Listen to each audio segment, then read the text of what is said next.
So, in the previous class, we have described the design of solar cell, and here we have seen that solar cell is a PN junction, kind of a PN junction diode, but this PN junction diode is made up of a very thin uh, semiconductors. Here, the thicker one, the p-type semiconductor, is also about 1 micron thick only, that is 10 to the power minus 6 meter. And the thinner one, that the upper one, that is the n-type semiconductor, is around 200, 300 nanometer thick only, and which is 10 to the power minus 9 meter. So it's a very thin semiconductors we usually consider. So this kind of semiconductors are called thin film semiconductors. And when the junction is made between these thin film semiconductors, there is a thin depletion layer between the p-n junction here, thin depletion layer. And here we say that at the bottom there is a metal contact which is non-transparent, like silver, gold, copper, whichever.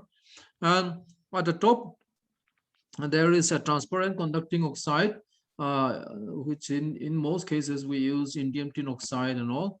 Gallium tin oxide is also used. Indium tin oxide also is commonly used. And here, this conducting material, it can conduct electric current, but at the same time, it can transmit, it can pass light through it. So this is used as a upper electrical contact or top electrical contact.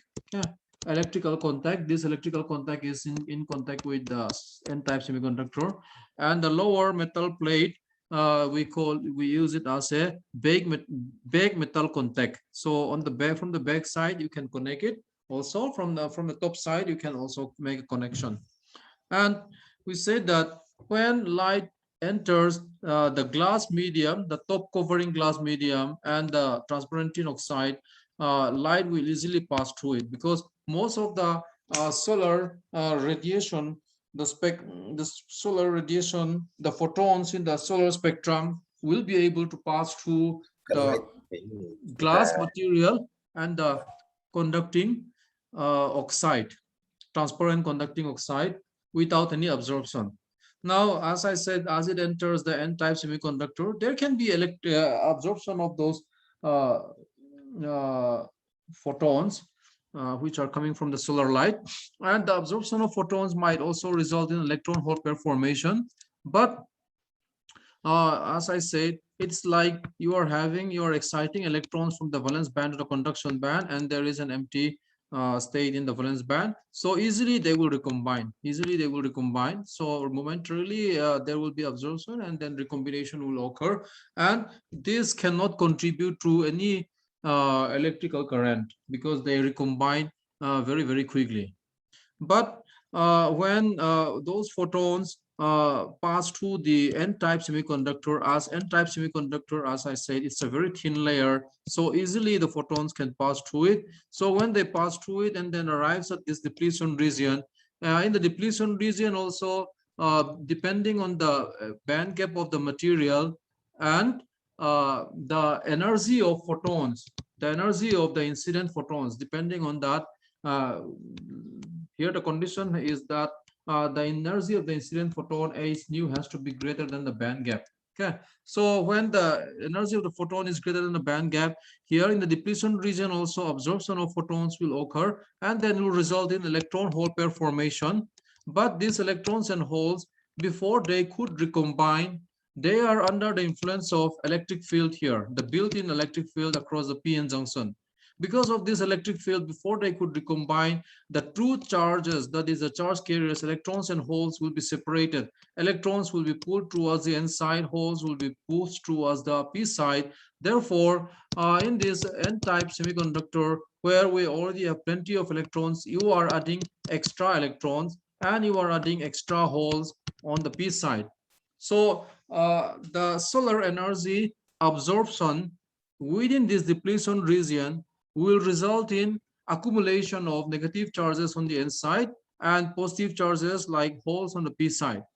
Now, if you, this is a transparent conducting oxide, as I said very often already. So this will make electrical contact with n-type, and the bag metal, the silver metal, the non-transparent bag metal will also make electrical contact with the P side. Now, if you connect a wire from here and wire from here, this cell PN junction will now behave like a battery in the sense that here on the lower side towards the P side from this bag metal contact, you will have positive uh, potential, and from the top transparent conducting oxide TCO, from the top transparent conducting oxide, if you connect anywhere, here you will have a negative potential because there is extra accumulation of negative charges due to absorption of light radiation, right? So they will behave just like a battery, and if you connect this two end, current will pass through it. So depending on the amount of accumulation of negative charges on the inside and the positive charges here, there will be a kind of DC voltage between this side and this side because of the absorption of light and accumulation of addition of negative charges here, addition of positive charges here. So if you connect it like this will be like a DC battery and a current will pass through it. So when current passes through it, the amount of current that passes through the circuit when you are not connecting any resistance is called short circuit current, ISC of the solar cell. Okay. So this ISC, as you see, it is without any external biasing. So in a solar cell, without, this is the forward current, this is the forward voltage, and this is the reverse current. So in the absence of any forward biasing, there will be a certain amount of current in the reverse direction. This is your ISC. Okay, this is your ISC. So in a solar cell, once you expose the solar cell to sunlight, you don't need any external biasing to have electric current passing, to have electric current from that solar cell. So without any external biasing, the solar cell will appear like a battery. It will just give out a current. Maximum current it can give out is what we call it as the short circuit current without connecting any resistance. Right. Now, suppose you connect a forward biasing voltage across this thing. So instead of this short circuit current, let's say you connect a bias, you connect a forward biasing, that is P type is connect to positive, N type is connect to negative here. So if you connect a biasing voltage, forward biasing voltage, so the forward biasing voltage, this VF will oppose the battery, will oppose the solar cell polarity, right? So from the solar cell, you see that this side P type is having accumulation of positive charge. It is like the positive terminal of the battery. N side is like negative terminal of the solar cell battery. So if you connect another DC forward voltage in the forward direction like this, this will oppose this and this will oppose this. So as you increase the forward voltage, as you increase the forward voltage, if you draw the IV curve, if you plot the IV curve, as you increase the forward voltage, your current will fall down. And eventually your current will become zero here. Okay. So at this point, the voltage you applied here, the forward voltage you applied here will be exactly equal to the voltage generated from the solar cell, because the polarity of the solar cell is like this side is positive terminal of the battery of the solar cell, this is like negative terminal of this solar cell battery, right? Solar cell, you just assume it like a kind of battery. Even though it's a p-n junction, you can just assume it like a kind of battery with this side as a positive terminal, this side as negative terminal. So when you increase this voltage here by connecting positive terminal to p type, negative terminal to n type, this will oppose the voltage or the solar cell battery. And when this VF is equal to the solar cell, whatever voltage this cell is giving out, whatever voltage this cell is giving out, when VF is exactly equal to that, then the current will now become zero. Okay, so this current is what we call it open circuit voltage, VOC.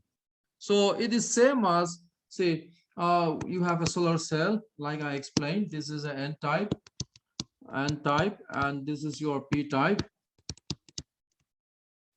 Now you are having metal contact, ITO and all, and you are having back metal contact. So as I said, this is like a positive terminal of your cell, your solar cell, which is behaving like a battery. This is like negative terminal. No, so if you measure the voltage between this positive and negative terminal, that is the positive and negative terminal of your solar cell, the voltage you will measure here is what is known as a VOC. So without any circuit connection, if you measure the voltage between the P terminal and the P side and the N side of a solar cell, the voltage that will appear in your voltmeter, is known as VOC, open circuit voltage. So only when the external battery connected here is matching the open circuit voltage, this external battery will cancel out the voltage generated by the solar cell. Then you will have the current in the reverse direction falling down to zero. Okay, so this is how the IV characteristic curves. Now if you increase your VF further, VF will now be greater than your VOC, open circuit voltage, the voltage generated by each solar cell. The voltage generated by each solar cell, the maximum voltage generated by each solar cell is your open circuit voltage. So when your forward voltage is greater than that, then it will go on like your usual IV characteristics. This is your usual IV characteristics. So if your VF is greater than VOC, current will increase in the forward direction. So this current in this direction is no longer due to your light absorption. It is due to your forward current, the external battery you are giving. Right. So, but in this fourth quadrant, whatever current we are having in this reverse direction, it is due to your light energy. Your cell is absorbing light energy and then converting into electrical energy, right? So the usual PN junction was like this, isn't it? This is the regular PN junction, IV characteristics, regular PN junction. But once you design a solar cell thin film like this, and I have described the design here. So once you make this kind of design, you will have IV characteristic curve like this in the fourth quadrant, because the current is in the reverse direction. Again. Oh, hello again. Yes, sir. Oh. Class cái này anh Trân trên đường con mẹ. Oh, ole. So this is your short circuit current. This is your open circuit voltage, the maximum voltage that solar cell can give after light absorption, and this is your short circuit current, the maximum current that can be generated from that solar cell. Right. Now, yeah. So, see, there are certain, depending on the design, depending on the material, depending on the electrical contact and all, some solar cells will have this kind of IV like this, right? And some solar cells will have a very good IV curve like this. Okay, so even if like this ISC, this is VOC, this is your ISC, this is your VOC, even if like the VOC and ISC are equal, but the IV curve, as you see here, gives different efficiency. Depending on the IV curve, they will give different efficiency. What is efficiency? Efficiency is how efficiency of a solar cell is a measure of how much light energy is converted into usable electrical energy. Okay, how much light energy is converted into usable electrical energy. So it's a ratio of power, electrical power output upon electrical power electrical power output upon light energy falling on solar cell. Now what is that? There is a term called field factor. It's a ratio of maximum power upon this ISC and VOC. Okay, maximum power upon ISC and VOC. So if you look at this, if you for this particular current, for this particular voltage, the area under this square will be maximum. Like let me just show you here. Like in this case, for example, if I consider this point in this IV characteristic curve, I will have this. So this is the area covered under this. And if I consider this point IV characteristic curve, so the area covered under this point will be something like this. So the product here, so this is your current, this is your voltage, this is your current. Power is given by I into V, current into voltage, right? So that means current into voltage will be, current is this axis, voltage is this axis. So it's going to be like a rectangle here. It's going to be like a rectangle here. So what is the area of this rectangle? The area of this rectangle is this thickness into length V. So I into V. Area of this rectangle is your power, electrical power. Okay, electrical power. If you operate your solar cell at this point, this is called your electrical power.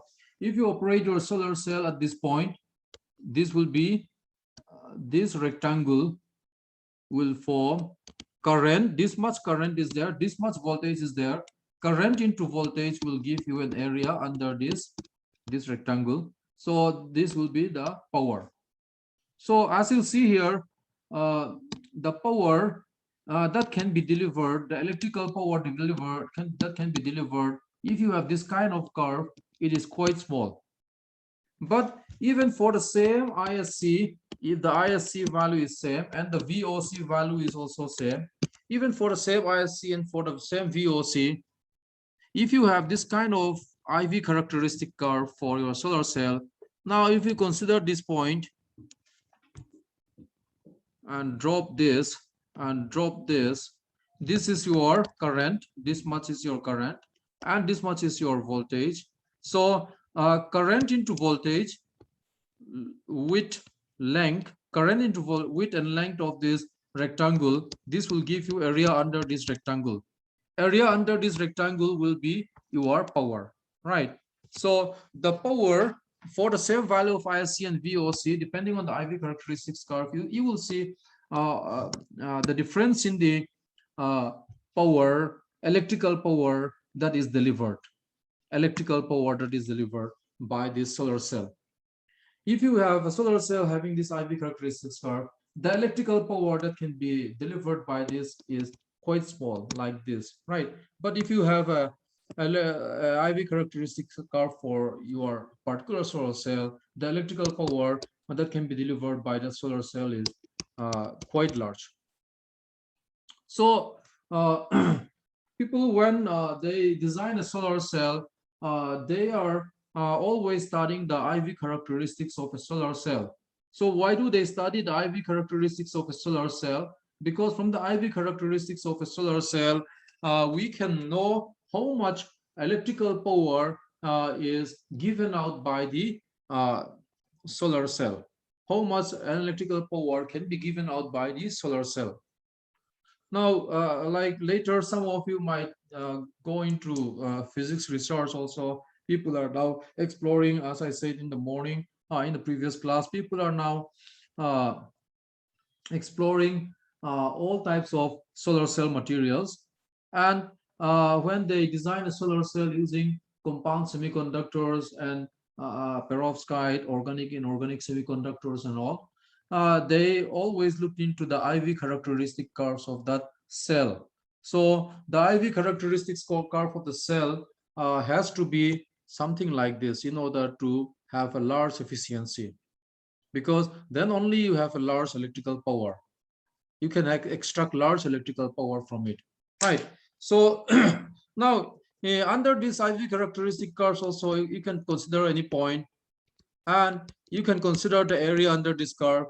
You can consider this point also. You can consider the area under this curve. So consider all the points along this IV characteristic curves, and there will be one particular point, one particular point there will be one particular point where the area under the curve, that is the power, is maximum. Okay, there will be one particular point in this IV characteristic curves where the area under this rectangle, not curve, sorry, the area under this rectangle, that is I into V, the area under this rectangle, this axis is I, this axis is V, so I into V is area of the rectangle, and I into V is also power, right? IV is power. So that means by considering all the points along this curve, there will be one particular point where area of this rectangle is maximum, right?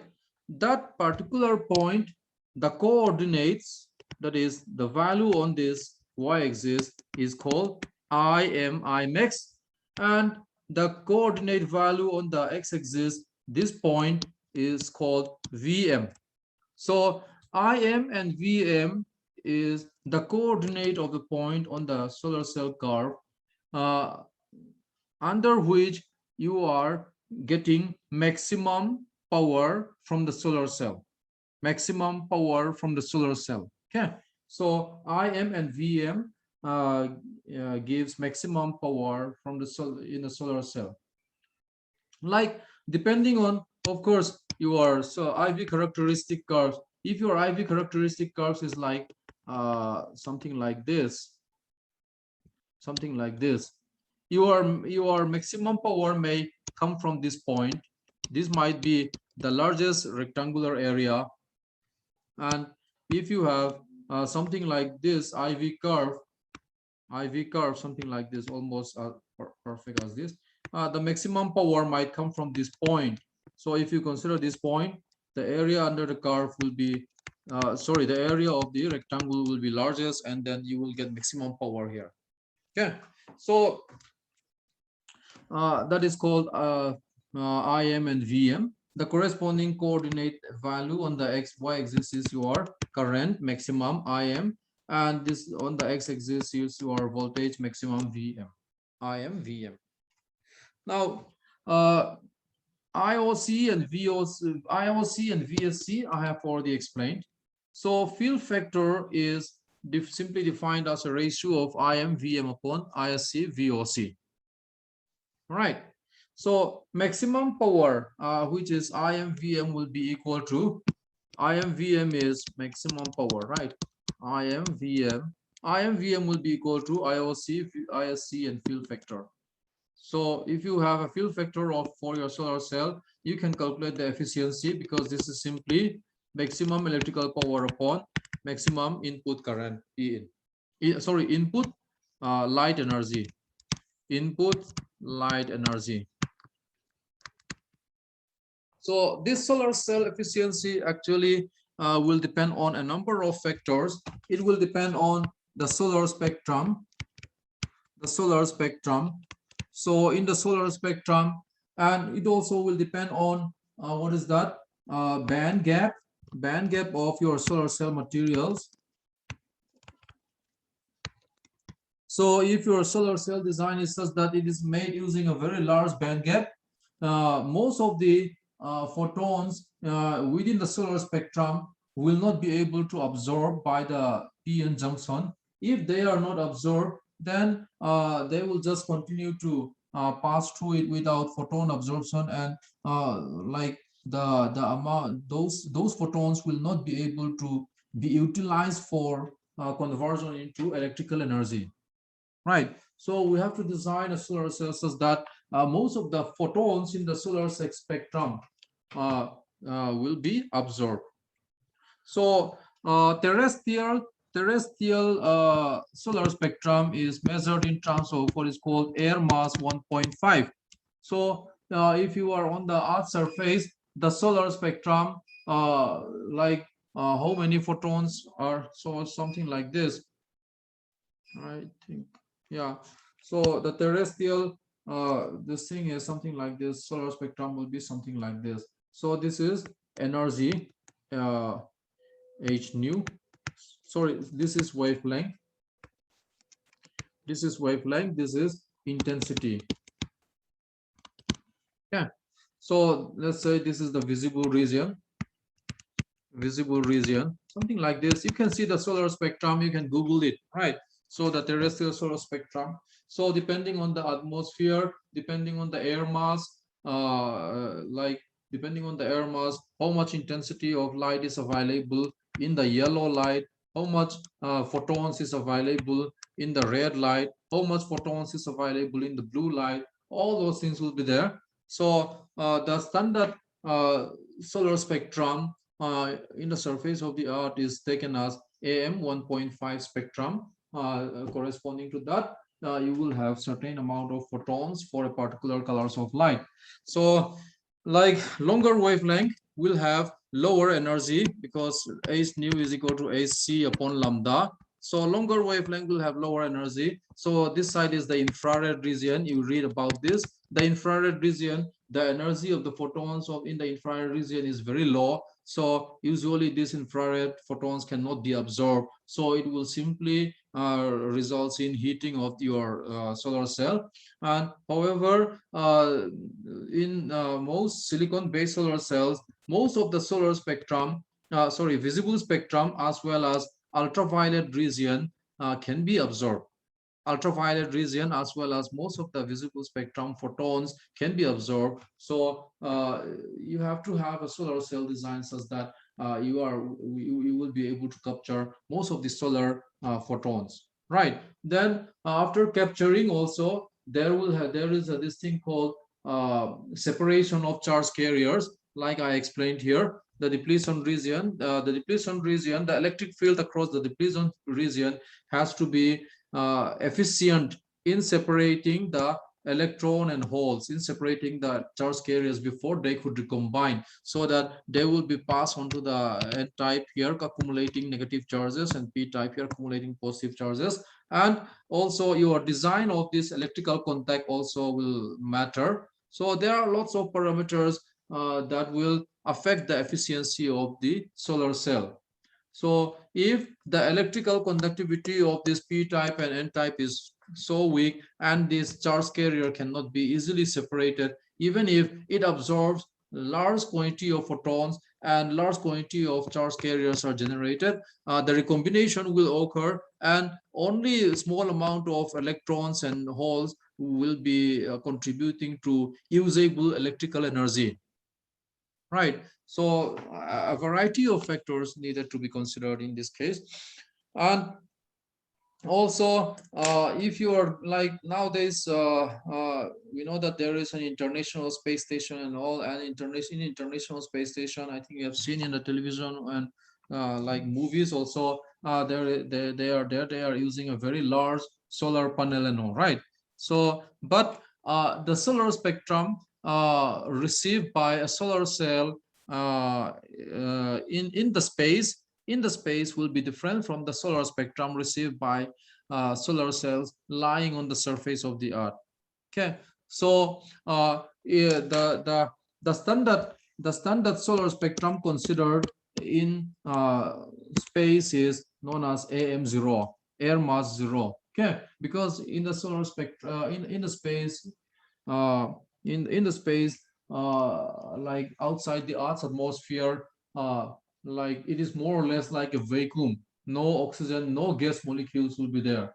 So because of the earth's gravity and other factors, this gas cloud, like kind of gas cloud is covering the Earth's atmosphere, right? So we are having oxygen and all this nitrogen and all on the Earth's surface within this Earth's atmosphere. But if you go out of this Earth's atmosphere, the space will be more or less like vacuum, no gas molecules. It will just be totally empty space, right? So the solar spectrum in the space will be different from the solar spectrum on the surface of the Earth. And in order to design a solar cell for utilization in International Space Station and all, they are considering this kind of air mass, and they calculate efficiency according to this standard air mass AM0. Okay, I think we should stop here. I'm a little bit tired, and I think we have done enough discussion on solar cell. If you have any queries regarding solar cell, we can have some queries also.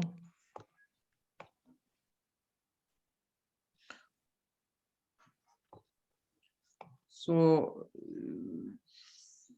people are working on new solar cell materials because the silicon-based solar cells, the commercial silicon-based solar cells have an efficiency of around 24%, 23%, 24%.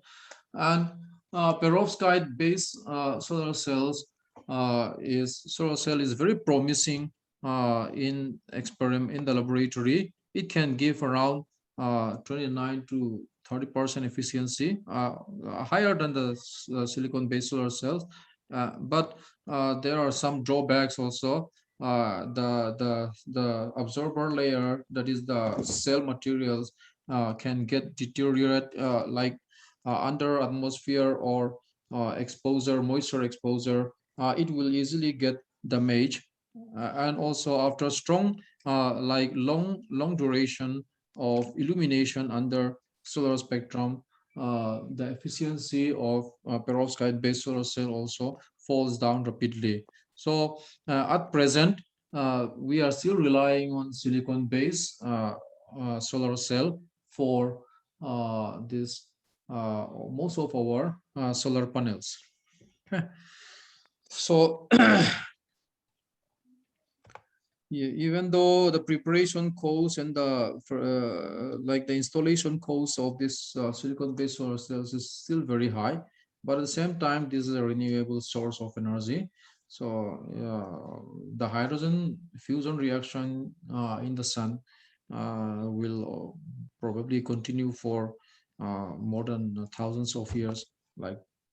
So it's still a viable choice than the fossil fuels.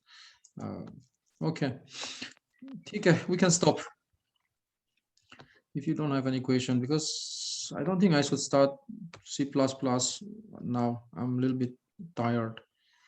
Right, you can exit the meeting if you have finished typing your attendance. Exit the meeting. Okay, thank you, sir.